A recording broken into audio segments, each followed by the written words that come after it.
Mesdames, Mesdemoiselles et Messieurs, bonsoir et bienvenue à vous tous à cette édition vespérale du journal qui retient à la une le Fonds monétaire international qui reconnaît les mérites de la République démocratique du Congo en matière de bonne gouvernance. C'est dans ce cadre qu'une réunion a eu lieu à Washington entre cette institution de Bretton Woods et une délégation congolaise présente à Washington. Et puis, les entreprises minières ne vont plus exporter les concentrés. Une décision des ministères des Mines et Finances. Les ténors de ce domaine sont allés faire part de cette interdiction au chef de l'exécutif provincial Moïse Katumbi Tchapoué. Une fois de plus, bonsoir et bienvenue. Je viens de l'annoncer au sommaire, le ciel est redevenu bleu entre Kinshasa et le Fonds monétaire international. Pour preuve, les deux parties parlent depuis un peu un même langage. C'est ainsi que la réunion tenue à Washington entre la délégation congolaise et les dirigeants de cette institution de Bretton Woods, le FMI, reconnaît les efforts de la République démocratique du Congo en matière de bonne gouvernance. Suivez. La tempête est passée et les relations entre le Fonds monétaire international et la République démocratique du Congo s'améliorent davantage. Une de preuve, cette réunion d'évaluation entre les experts des deux parties à Washington. Le ministre délégué chargé des Finances, Patrice Kitebi, mène les débats et une harmonisation des vues se fait afin d'entrevoir comment maintenir le cap de la stabilité monétaire actuelle. Des débats qui se tiennent sans langue de bois. Ce n'est pas tout. Une seconde réunion s'est aussi tenue de manière restreinte avec le directeur général adjoint de la région Afrique, Michael Atingui Ego.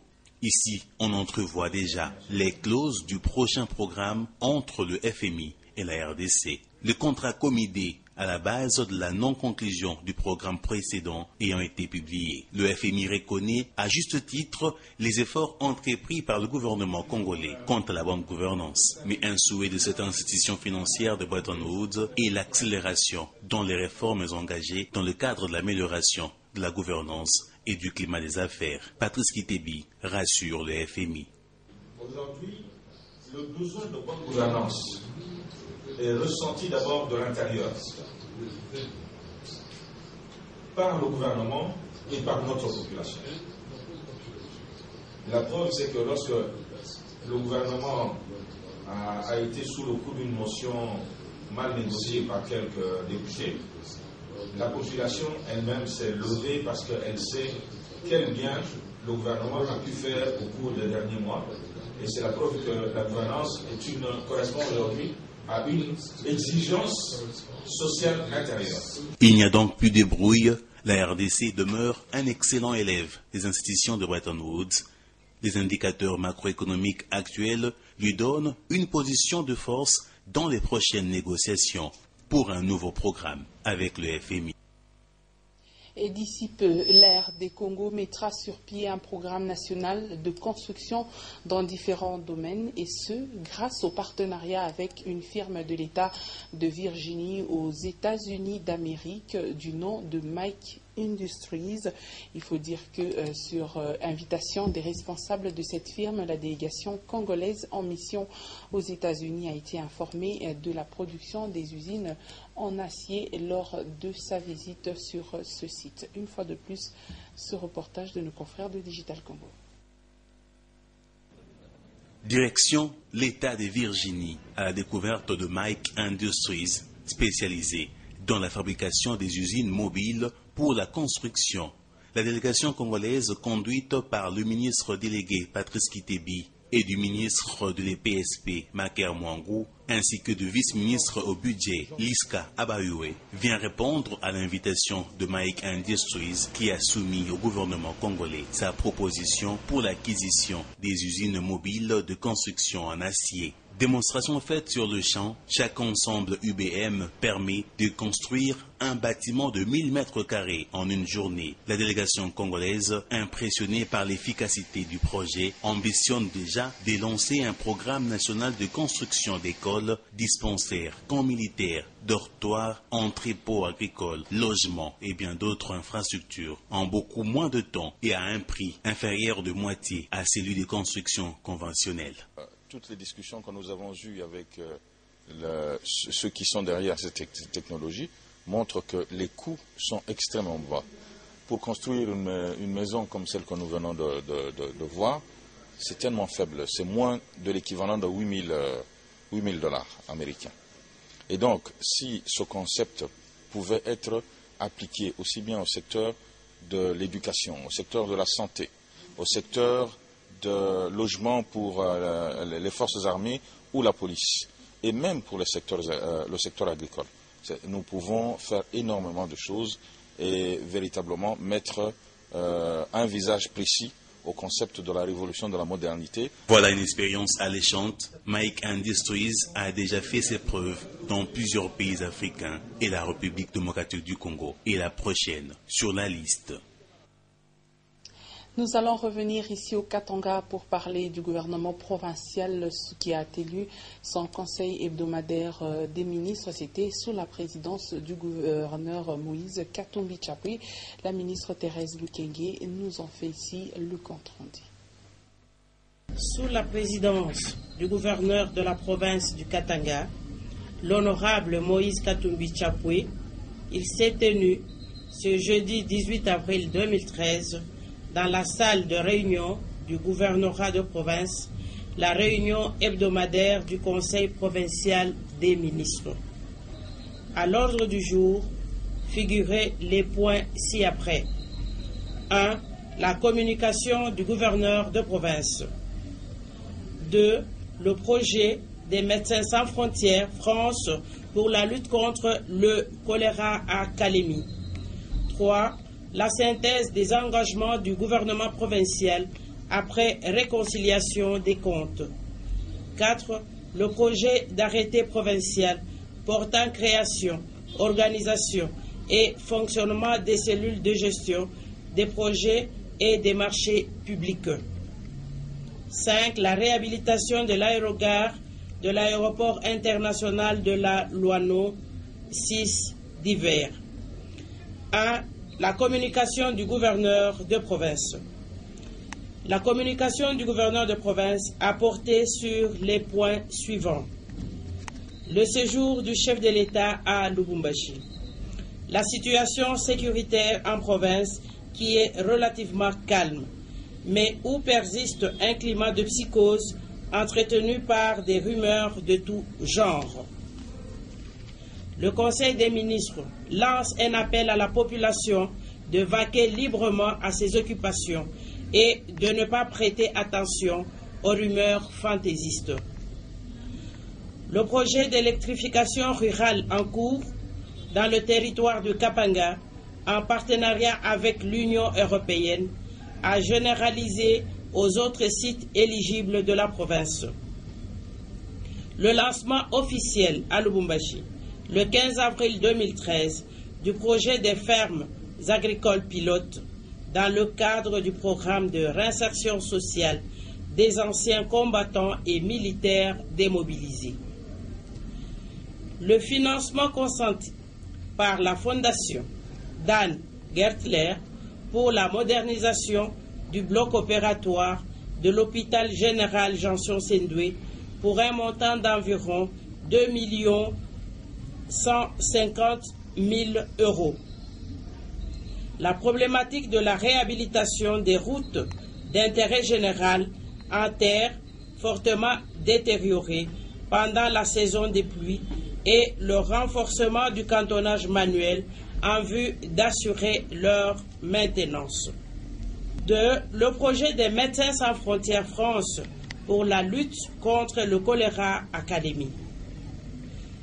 Dans le cadre de la lutte contre le choléra, qui se manifeste de manière récurrente à Kalemi, l'ONG Médecins sans frontières France a élaboré un projet y afférent que le ministre provincial de la Santé a présenté dans ses grandes articulations.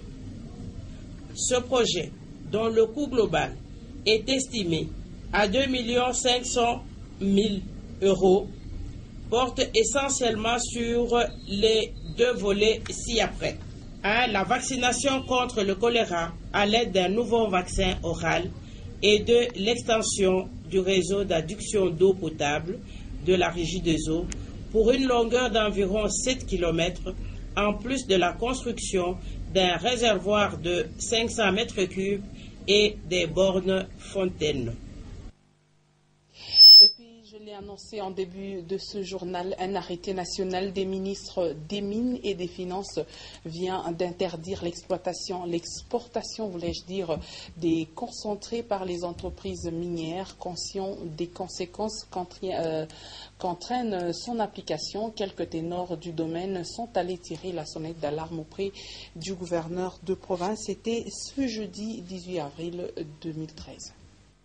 Merci beaucoup. Nous avons une réunion au sujet d'un arrêté qui venait de nous parvenir émanant du ministère des Mines et des Finances interdisant la sortie des concentrés que nous produisons ici sur place.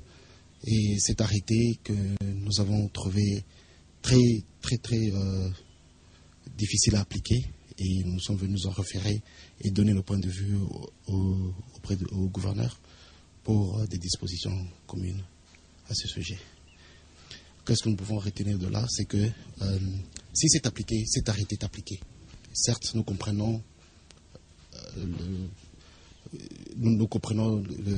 devoir de l'État de maximiser les recettes, mais les recettes doivent être maximisées de manière assez normale tout en n'étouffant pas le secteur économique, le secteur minier, qui est pour l'instant pourvoyeur de beaucoup de recettes, comme vous le savez très bien. Alors, l'application stricto sensu de cet arrêté entraînerait la fermeture de beaucoup d'usines, le chômage et un désordre social qui s'en suivrait sûrement. Et nous sommes venus tirer la sonnette d'alarme, nous sommes venus expliquer à l'autorité pour dire que cet arrêté ne peut pas être appliqué tel qu'il est libellé, il faudrait qu'on le change. Nous avons avisé l'autorité les conséquences que nous subissons dès l'annonce de cet arrêté. Les valeurs boursières, la capitalisation boursière de la plupart de nos sociétés ont chuté, et très sérieusement. Et vous avez suivi le point de vue international, les prix des matières premières commencent aussi à chuter. Et vous appliquez cet arrêté. En ce moment-ci, nos produits ne seront jamais compétitifs et nous n'avons pas d'électricité pour produire ce qu'ils nous demandent de produire. Nous avons fait notre part de travail. L'État aussi doit faire sa part de travail en commençant d'abord par nous fournir les moyens de travailler. Alors, avec ça, si on n'a pas tous les moyens, si tout n'est pas réuni, nous devons nous mettre d'accord pour qu'on puisse avoir un consensus. Et c'est ce consensus que nous sommes en train de rechercher. Dieu merci, le gouverneur a demandé qu'on puisse d'abord suspendre, il nous a donné un moratoire pour l'application de cet arrêté, jusqu'à ce que nous puissions nous réunir afin de trouver un compromis. Le projet d'électrification de Kapanga avance à pas de géant. Ses principaux acteurs ont rencontré le gouverneur du Katanga pour lui en faire rapport.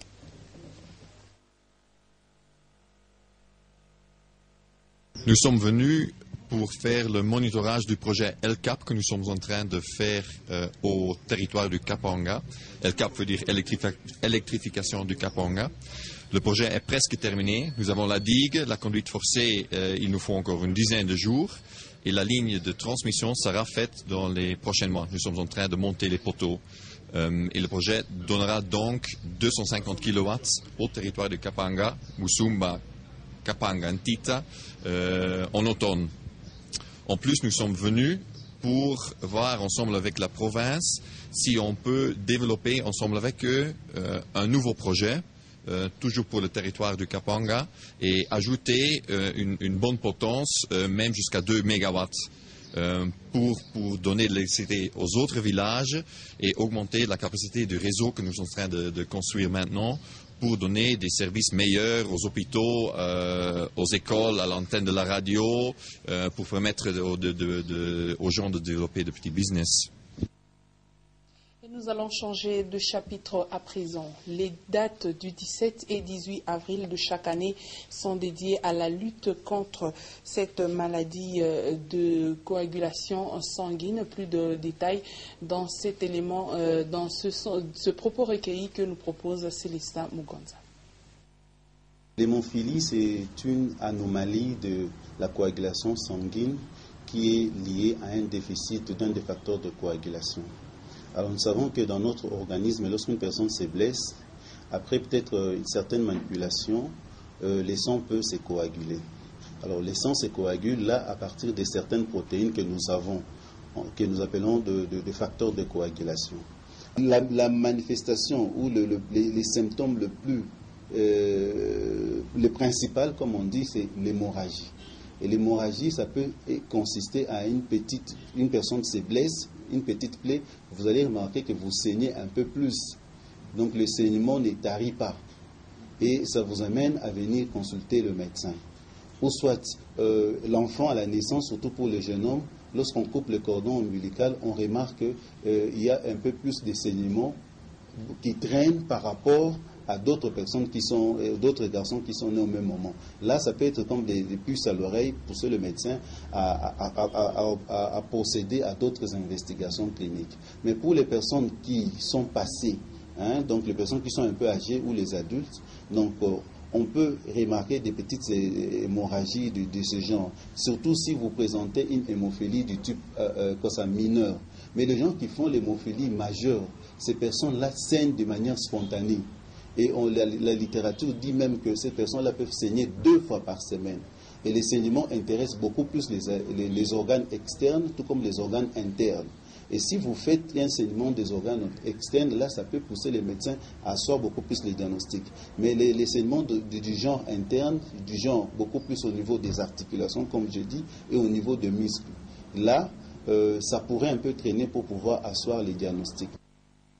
Le docteur Peter Mutombo nous parlait de l'hémophilie, donc il nous a éclairci sur les causes de cette maladie de coagulation sanguine. Et pour prévenir les habitants du camp des assistants contre l'épidémie de choléra présente à Kamalondo, une équipe du quartier Makutano dirigée par la cellule d'environnement de la commune de Lubumbashi a sensibilisé les habitants contre l'insalubrité. Cette sensibilisation précède l'opération de désinfectisation des habitations qui sera déclenchée incessamment. Les détails dans ce reportage de Jean-Paul Malimba et Antoine Rogemboui.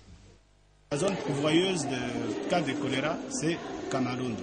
Or, quand Kamalondo est frappé, c'est tout Lubumbashi qui est frappé. L'épidémie de choléra déclarée à Kamalondo, à la limite de cette municipalité avec le camp des assistants de la commune Lubumbashi, mardi 16 avril. Déjà jeudi 18 avril, des dispositions de lutte contre cette maladie ont été prises. Vu la promiscuité et l'insalubrité qui y règne, le risque de contamination est permanent. Une équipe constituée des membres du quartier Makutano et de la commune Lubumbashi a sensibilisé les habitants de ces camps à vivre dans un environnement sain. La plupart des toilettes ont leur fosse septique qui déverse les matières fécales et autres insalubrités dans le canal Kamalondo, qui du reste est envahi par les immondices à proximité des maisons d'habitation. Ce qui peut être un moyen rapide de contamination. Le chargé de l'environnement à la commune Lubumbashi et son équipe ont passé parcelle par parcelle pour tenir informés les habitants de ces camps assistant de la présence du choléra qui est déjà à Kamalondo. Chacun doit respecter les normes d'hygiène, évacuer les immondices, garder les toilettes propres et ne pas consommer les aliments impropres et non couverts. On renchérit les membres de cette équipe. Dans peu de jours, l'opération de désinfectisation des maisons d'habitation du camp des assistants aura lieu sous la coordination de la commune Lubumbashi pour prévenir et lutter contre l'épidémie dans cette partie qui sépare la commune Kamalondo et celle de Lubumbashi.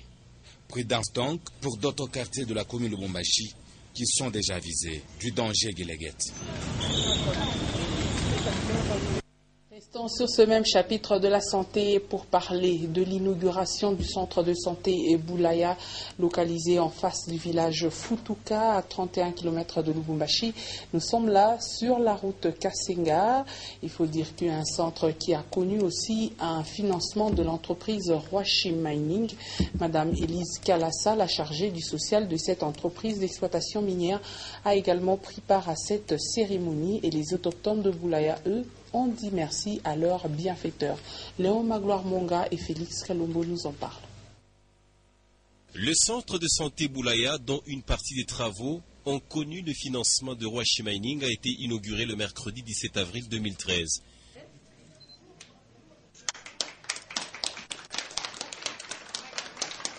Parmi les personnalités ayant pris part à cette cérémonie inaugurale, les officiels de l'église adventiste du 7e jour, et aussi la chargée du social de Rwashi Mining, Mme Elise Kalassa. représentant de Rwashi Mining. Le mot me manque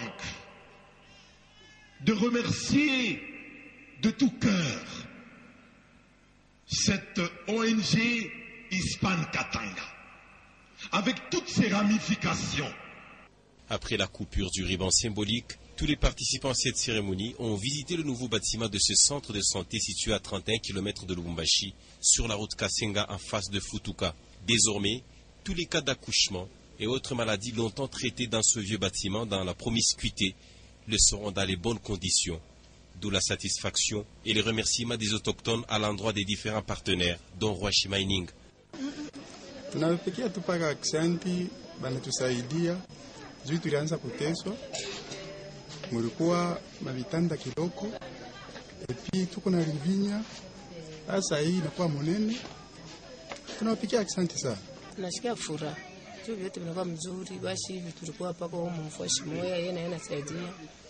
À noter que l'aire de santé de Adra 31 compte plus ou moins 7000 habitants et ce centre enregistre entre 30 et 40 accouchements par mois et plusieurs autres dizaines de cas de paludisme traités avec des moyens rudimentaires. Un élément que vous suivrez en page magazine juste après cette édition du journal.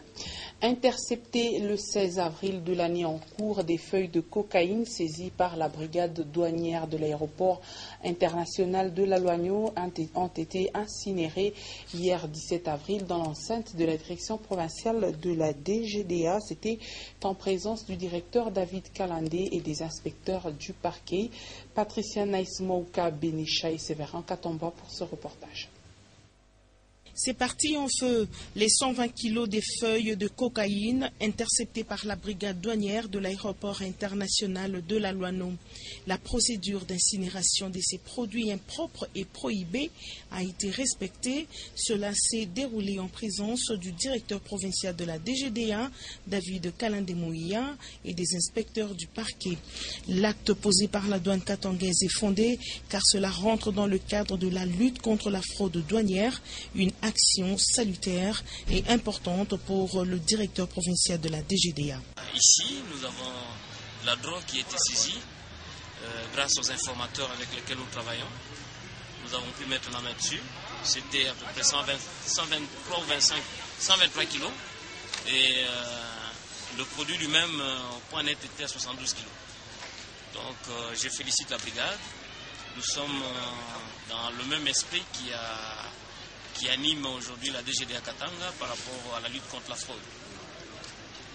Nous avons les inspecteurs du parquet qui sont avec nous ici pour la procédure de destruction et le PV justement de destruction sera établi et signé par tous les services compétents.